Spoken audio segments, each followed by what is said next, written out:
महर्षि दयानंद जी गो करुणानिधि पुस्तक में लिखते हैं कि सर्वशक्तिमान परमेश्वर ने सृष्टि के अंदर जो पदार्थ रचे हैं वो अनेक प्रयोजनों को सिद्ध करने वाले हैं। उनसे अनेक प्रयोजन सिद्ध होते हैं। जैसे सूर्य है, सूर्य के माध्यम से हमें प्रकाश भी मिलता है, उष्णता भी मिलती है और आवश्यक तत्व भोजन आदि भी मिलते हैं।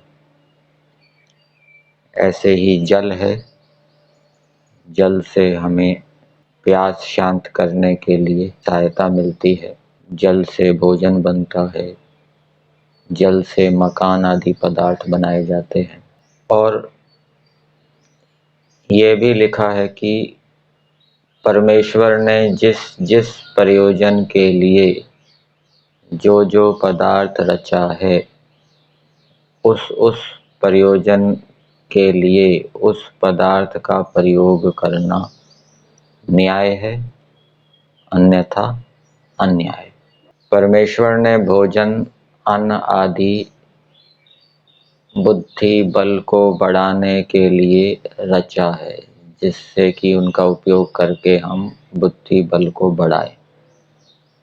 और वैसा ना करके भोजन अन्न आदि का इस प्रकार से सेवन करना जिससे कि बुद्धि बल आदि का नाश हो, ये अन्याय है। इसी प्रकार से परमेश्वर ने शरीर आदि साधन हमें मोक्ष प्राप्ति के लिए दिए हैं, जन्म मरण के चक्कर से छूटने के लिए। और इन साधनों का उपयोग उस प्रयोजन में ना लगाना, संसार के विषय भोगों में फंसे रहना, ये क्या है? अन्याय है।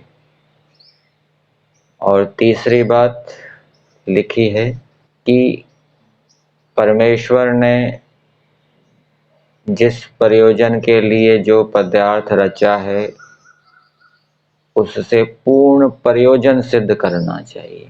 शरीर यदि हम इसको स्वस्थ रखते हैं, बलवान बनाते हैं और ये ठीक प्रकार से चलता है तो इसके माध्यम से हम पूर्ण प्रयोजन को सिद्ध कर रहे हैं।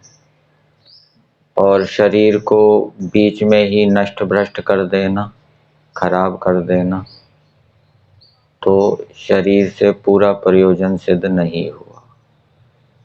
इसी प्रकार से आँख देखने के लिए मिली है, जब तक जीवन है तब तक हम आँख के माध्यम से देखें, परंतु उसको बीच में ही खराब कर देना, नष्ट कर देना, तो शरीर तो है लेकिन नेत्र इंद्रिय खराब हो गई, नष्ट हो गई, तो उससे पूरा प्रयोजन सिद्ध नहीं हुआ।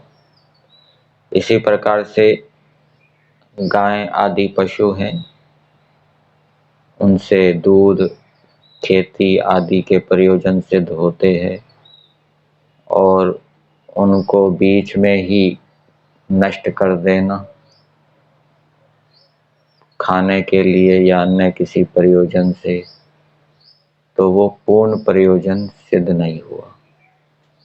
इसलिए एक तो परमेश्वर ने जो जो पदार्थ जिस प्रयोजन के लिए रचे हैं उन प्रयोजनों के लिए उसका प्रयोग करना चाहिए। गाय का भी उदाहरण है। गाय परमेश्वर ने खाने के लिए नहीं बनाई। गाय का प्रयोजन क्या है?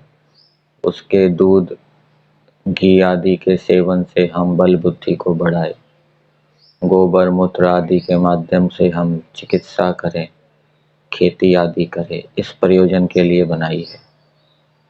और गाय से पूर्ण प्रयोजन लें, उसको बीच में मार के नष्ट ना करें, जितना वो जी सकती है उसको जीवन दें, तो ये क्या है? न्याय है और ये ईश्वर की आज्ञा के अनुकूल है। तो इस प्रकार से जो ईश्वर रचित पदार्थों को ईश्वर की आज्ञा के अनुकूल जिस प्रयोजन के लिए रचे हैं उस प्रयोजन में लगाता है और उनसे पूर्ण प्रयोजन सिद्ध करता है, तो वो उन पदार्थों से उचित व्यवहार कर रहा है, ईश्वर के साथ उचित व्यवहार कर रहा है, और इससे उसकी उन्नति होगी, ज्ञान विज्ञान बढ़ेगा और वो अपने लक्ष्य की ओर बढ़ता जाएगा।